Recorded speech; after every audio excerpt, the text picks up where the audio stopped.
ஒரு காலத்தில் ஒரு சிறிய கிராமத்தில் ஒரு ஏழைச் சிறுவன் வாழ்ந்து வந்தான். அவனுக்கு நிறைய கனவுகள் இருந்தன. ஆனால் அவனது குடும்பம் மிகவும் வறுமையில் இருந்தது. தினமும் அவன் தனது குடும்பத்திற்காக ஏதாவது செய்ய வேண்டும் என்று நினைப்பான். அவன் மிகவும் அன்பானவன், மற்றவர்களுக்கு உதவ வேண்டும் என்ற எண்ணம் கொண்டவன். ஒரு நாள் அந்த சிறுவன் காட்டு வழியே சென்று கொண்டிருந்தான். அப்போது ஒரு முதியவர் வழியில் தடுமாறி விழுந்துவிட்டார்.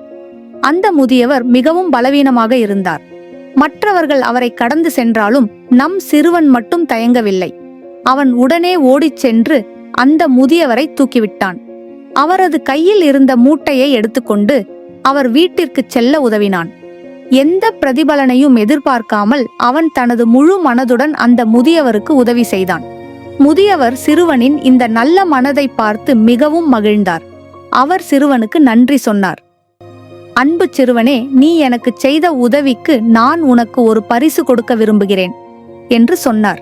சிறுவன் ஆச்சரியத்துடன் பார்த்தான். முதியவர் தனது பையிலிருந்து ஒரு விசித்திரமான கனியை எடுத்தார். அந்த கனி தங்க நிறத்தில் ஜொலித்தது. இது ஒரு மாயக்கனி. இது நன்றியுணர்வுடன் இருப்பவர்களுக்கு மட்டுமே நன்மை செய்யும் என்று முதியவர் விளக்கினார். சிறுவன் அந்த கனியை பெற்றுக்கொண்டான். அவன் முதியவருக்கு நன்றி சொல்லிவிட்டு வீட்டிற்கு திரும்பினான். அவன் தனது குடும்பத்தின் வறுமையை நினைத்தான். இந்த கனி தனது குடும்பத்திற்கு உதவுமா என்று யோசித்தான்.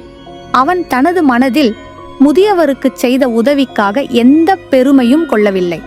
மாறாக தனக்கு அந்த கனியை கொடுத்த முதியவருக்கு மனதார நன்றி சொன்னான். அவன் தனது குடும்பத்தின் மீது கொண்ட அன்பையும் நன்றியுணர்வையும் நினைத்தான். சிறுவன் அந்த கனியை தனது குடும்பத்திற்காக பயன்படுத்தினான். அவன் கனியை தொட்டதும் அது ஒரு மாய ஒளியை பரப்பியது. அந்த ஒளி அவர்களின் சிறிய வீட்டிற்குள் பரவி வீட்டை செழிப்படையச் செய்தது. அவர்களின் வறுமை நீங்கியது.